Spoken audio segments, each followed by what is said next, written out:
नमस्कार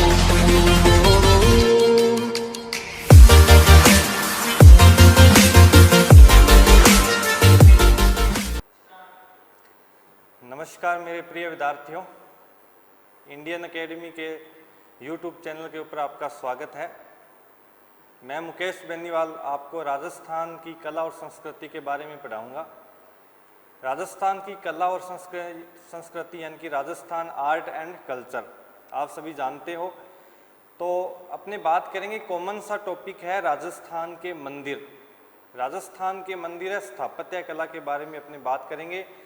जो रीट, पटवार, राजस्थान पुलिस, लगभग राजस्थान की सभी वैकेंसीज के अंदर पढ़ा जाता है।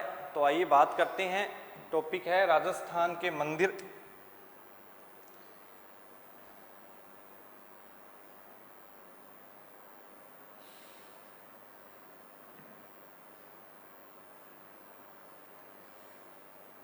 देखिएगा, सबसे पहले मंदिरों को पढ़ने से पहले अपने पढ़ेंगे मंदिर की शैलियाँ। शैलियों का मतलब डिज़ाइन, यानी कि मंदिर किस आकार में, किस डिज़ाइन में बनाए गए थे।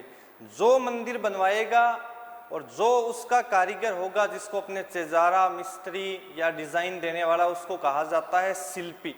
तो बहुत सारे अपने शिल्पी भी पढ़ेंगे। वैसे है सबसे पहले मंदिर की श्रेणियाँ, यानी कि कौन कौन सी श्रेणियों में रखे गए हैं, कौन कौन से डिज़ाइन के अंदर बनाए गए हैं। कुछ 3-4 शैली है इंपॉर्टेंट है। तो सबसे पहले शैली रहेगी अपनी, जिसका नाम है पंचायतन शैली।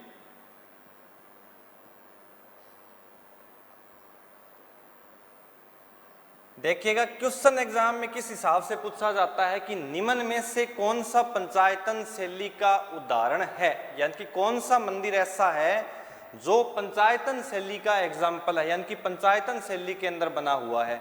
आगे अपने पढ़ेंगे आर्य या नागर शैली, द्रविड़ शैली, बहुत सारी शैलियां पढ़ेंगे। तो सबसे पहले अपने बात करें पंचायतन शैली की। पंचायतन शैली में आपको नाम से ही पता लग जाएगा, पंचायतन का मतलब है पंच प्लस आयतन, यानी कि पंचायतन शैली के अंदर कितने मंदिरों का समूह होगा, तो 5 मंदिरों का समूह है। 5 मंदिरों का समूह है, जिसे कहा जाता है पंचायतन शैली। अब पंचायतन शैली के अंदर 5 मंदिर किस क्रम में बने होंगे वो देखिए। जो मुख्य मंदिर होगा बीच के अंदर, वो समर्पित होगा विष्णु भगवान को। मुख्य मंदिर समर्पित होगा विष्णु को। इसके चारों ओर, यानी कि इसके बाहरी कोनों के ऊपर शिव के बाद में शक्ति, यानी कि दुर्गा का, शक्ति के बाद में सूर्य भगवान और गणेश, ये चारों मंदिर इसके बाहर एक परिक्रमा बना लेते हैं और इस 5 मंदिरों के समूह को कहा गया है पंचायतन शैली। यानी कि नाम से पता लग रहा है कि पंचायतन शैली में कितने मंदिरों का समूह होता है, तो 5। मुख्य मंदिर किसको समर्पित होगा, विष्णु को। इसके चारों ओर कौन कौन से मंदिर बने होंगे, तो शिव, शक्ति, सूर्य और गणेश, और इस 5 मंदिरों के समूह को बोला गया है पंचायतन शैली। तो यहां से तो एक ही क्वेश्चन बनता है कि पंचायतन शैली में मुख्य मंदिर किसको समर्पित होगा, तो वो अपने को ध्यान रखना है, पंचायतन शैली में मुख्य मंदिर समर्पित होता है विष्णु भगवान को। उसके बाद में सबसे इंपॉर्टेंट जो अपने बात करेंगे, इसके एग्जाम्पल, यानी कि उदाहरण कौन कौन से हैं, कौन कौन से ऐसे मंदिर है जो राजस्थान में पंचायतन शैली के अंदर बनाए गए हैं। तो सबसे पहला अपने एग्जाम्पल पढ़ेंगे ओसियां के मंदिर। सबसे पहला एग्जाम्पल है ओसियां के मंदिर।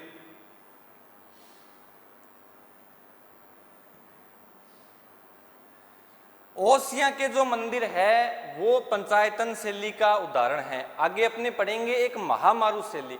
ओसियां के जो मंदिर है वो गुर्जर प्रतिहारों के द्वारा भी बनवाए गए थे, और जो गुर्जर प्रतिहार वंश मंदिर बनवाएगा उसको महामारू शैली भी नाम दिया जाएगा। लेकिन 5 क्रम में स्थित होने के कारण, यानी कि 5 मंदिरों के अंदर व्यवस्थित होने के कारण इस मंदिर को कहा गया है पंचायतन शैली का उदाहरण। यानी कि पहला एग्जाम्पल अपना पंचायतन शैली का बन जाएगा ओसियां के मंदिर। और ओसियां के जो मंदिर है वो आप जानते होंगे, ओसियां कस्बा पड़ता है जोधपुर जिले के अंदर। दूसरा जो एग्जाम्पल होगा वो होगा जगदीश मंदिर। जगदीश मंदिर है ये उदयपुर के अंदर स्थित है। जगदीश मंदिर है उदयपुर के अंदर, और जगदीश मंदिर को कहा जाता है सपनों से बना मंदिर। देखिएगा, दो एग्जाम्पल अपने पढ़ चुके हैं पंचायतन शैली के, जिसमें 5 मंदिरों का समूह होता है, मुख्य मंदिर समर्पित होता है विष्णु भगवान को। पहला एग्जाम्पल है ओसियां के मंदिर। ओसियां कस्बा कहां पर पड़ता है? जोधपुर के अंदर। दूसरा एग्जाम्पल अपने पढ़ चुके हैं जगदीश मंदिर। जगदीश मंदिर पड़ता है उदयपुर के अंदर। तीसरा जो अपने एग्जाम्पल पढ़ेंगे उसका नाम है बावल माता का मंदिर। तीसरा एग्जाम्पल है बावल माता का मंदिर।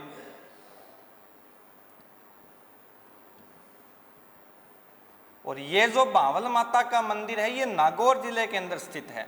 वैसे एक मंदिर बावल माता का बीकानेर जिले के अंदर भी स्थित है, लेकिन पंचायतन शैली का जो अच्छा एग्जाम्पल है वो नागौर जिले के अंदर स्थित है बावल माता का मंदिर। तो अपने 3 एग्जाम्पल पढ़ चुके हैं पंचायतन शैली के।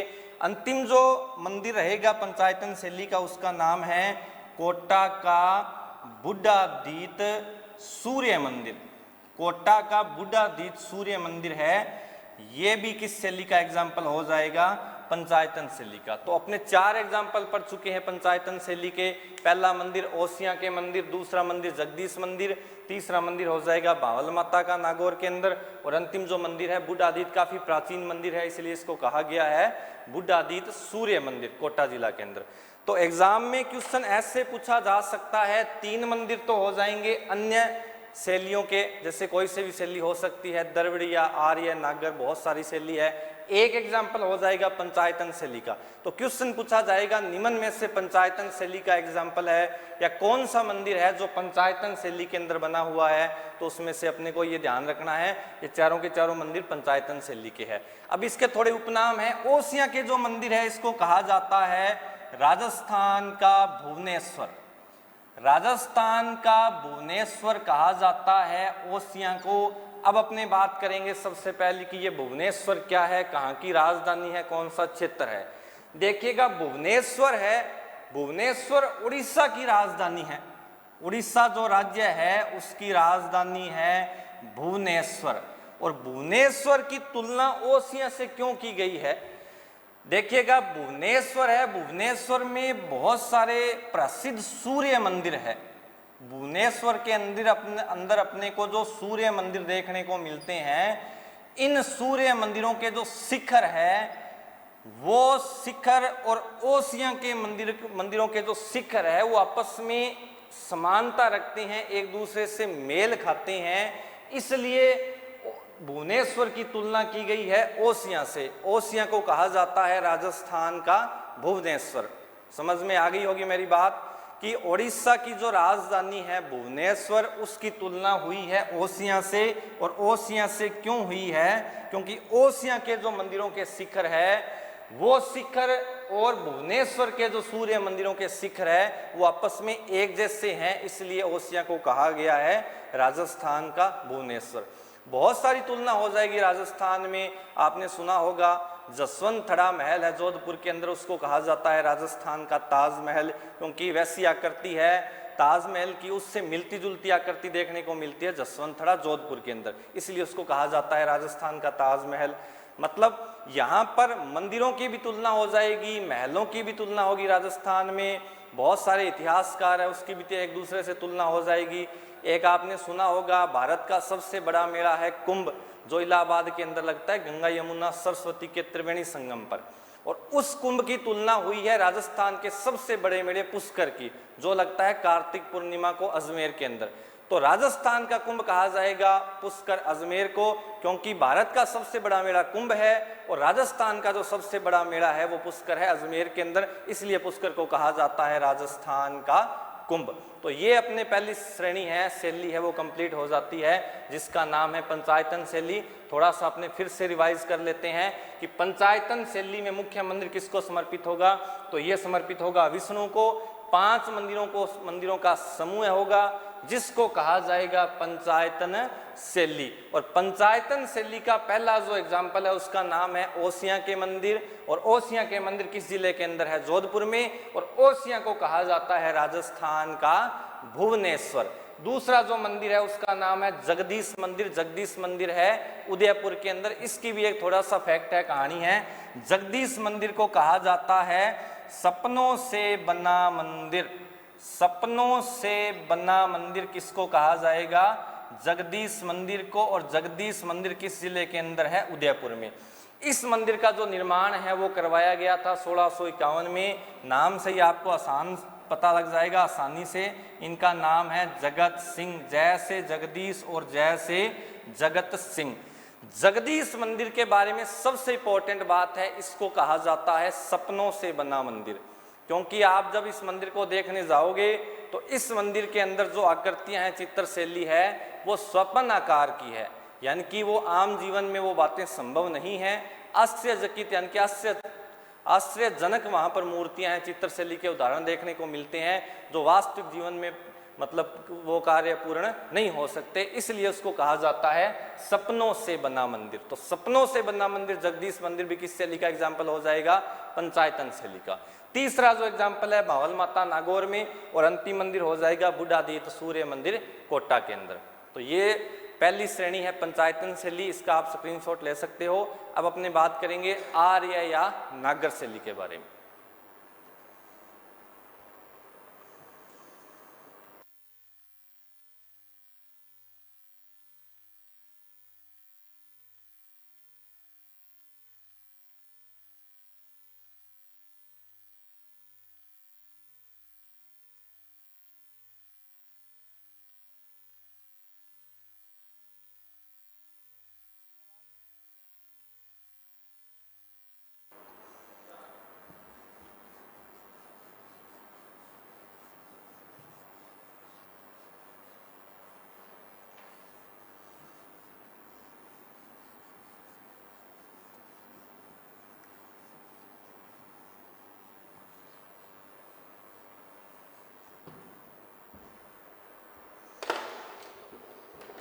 देखिएगा मित्रों, दूसरी जो शैली पढ़ेंगे उसका नाम है आर्य या नागर शैली।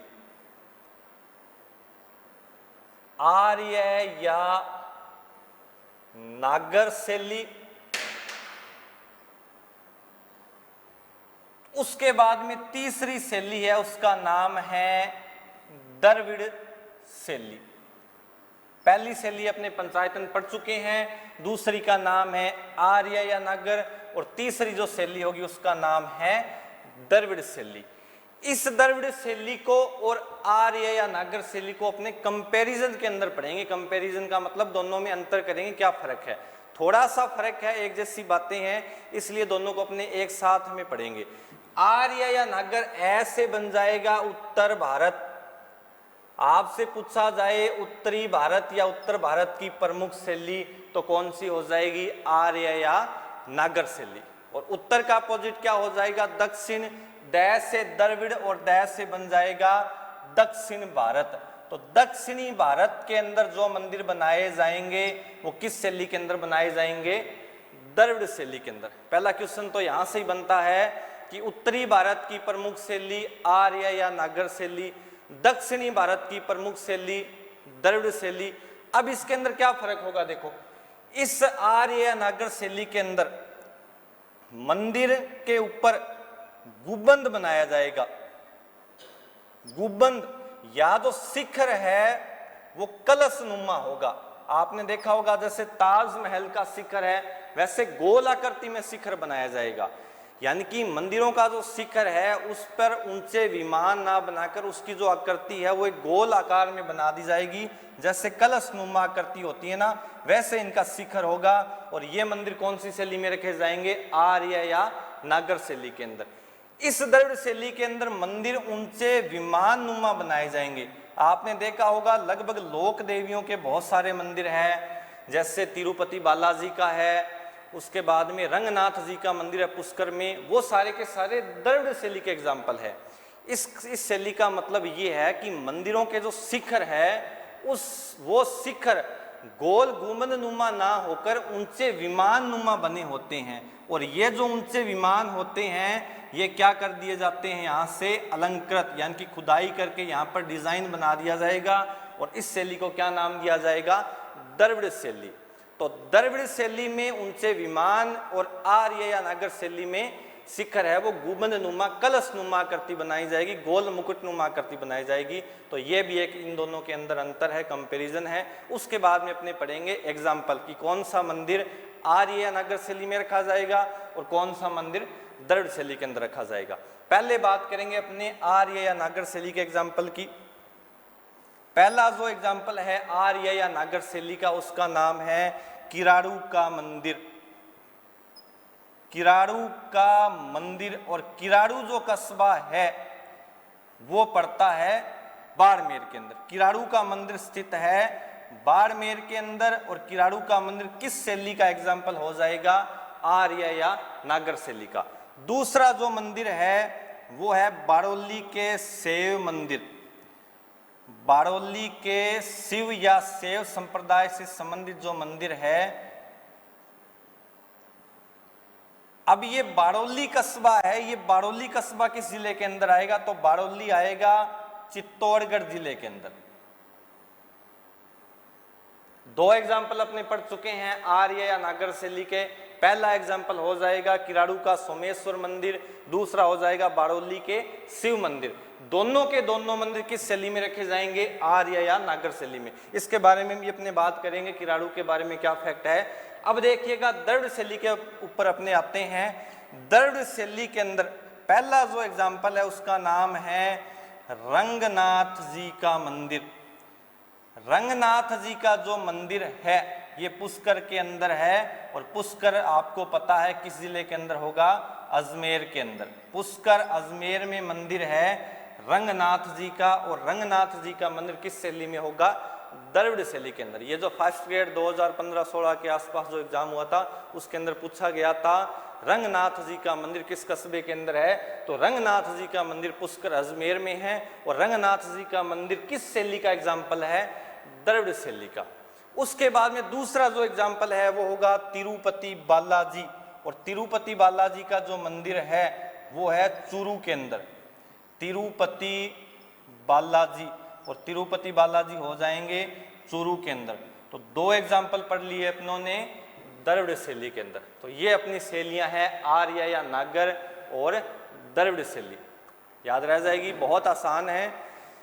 थोड़ा सा अपने रिवाइज कर लेते हैं। पहली दूसरी शैली अपने पढ़ चुके हैं आर्य या नागर, जिसमें मंदिर है उसका जो शिखर है वो गुंबद नुमा बनाया जाएगा गोल आकृति में। पहला एग्जाम्पल है किराड़ू का मंदिर। किराड़ू का जो मंदिर है वो बाड़मेर के अंदर है। दूसरा जो मंदिर है बाड़ौली के शिव मंदिर वो चित्तौड़गढ़ के अंदर है। अब इसके बारे में क्या फैक्ट है? इसे कहा जाता है राजस्थान का खजुराहो।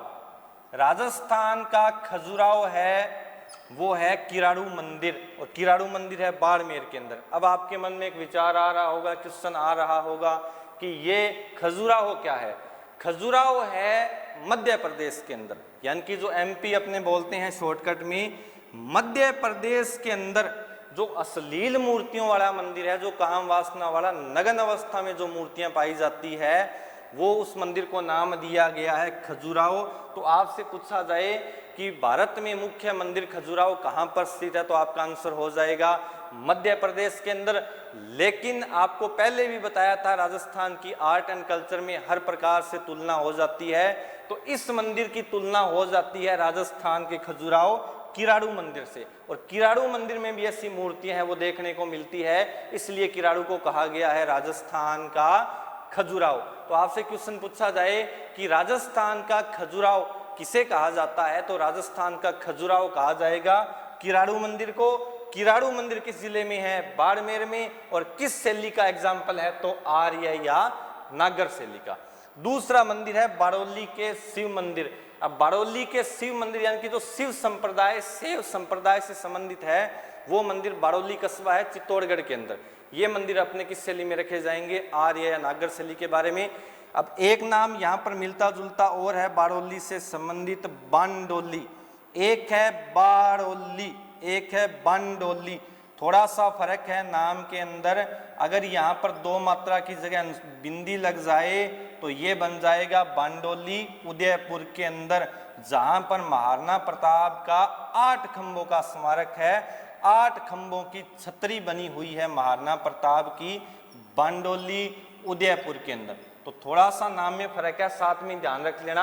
अगर आपसे पूछा जाए आर्य या नागर शैली के प्रसिद्ध मंदिर या शिव मंदिरों के लिए प्रसिद्ध बारौली कस्बा किस जिले के अंदर है, तो चित्तौड़गढ़ में, क्योंकि फेमस नाम है। बहुत बार क्षेत्र विशेष पूछा जाता है एग्जाम में कि बारौली कस्बा किस जिले में है, तो बारौली तो है चित्तौड़गढ़ में, लेकिन यहाँ पर बांडोली आ जाए, बांडोली कस्बा है वो उदयपुर में है, जहां पर महाराणा प्रताप की 8 खंभों की छतरी है। और 8 खंभों की छतरी राजस्थान में एक और शासक की भी बनी हुई है, राणा सांगा की, जिसे हिंदूपत राजा या सैनिकों का भग्नावशेष कहा जाता है, मांडलगढ़ भीलवाड़ा के अंदर। तो राजस्थान में 8 खंभों के नाम से 2 प्रसिद्ध छतरियां हैं, पहली महाराणा प्रताप की बांडोली उदयपुर में और दूसरी हो जाएगी राणा सांगा की मांडलगढ़ भीलवाड़ा के अंदर। तो ये अपनी थी कुछ प्रमुख शैलियां मंदिरों की। आगे अपना जो टॉपिक रहेगा वो राजस्थान के प्रमुख मंदिर रहेंगे, कौन कौन से मंदिर है, किस शासक ने निर्माण करवाया था, क्या प्रसिद्धि है उनके बारे में, और कब उस मंदिर पर मेला लगता है, वो सारी की सारी बातें अपने नेक्स्ट वीडियो के अंदर करेंगे। तो आपको अगर वीडियो अच्छा लगा, पसंद आए, तो इसको लाइक करना, शेयर करना और इस चैनल को सब्सक्राइब करना, ताकि आपको जो आने वाली नई वीडियो है उसका नोटिफिकेशन प्राप्त हो सके। धन्यवाद।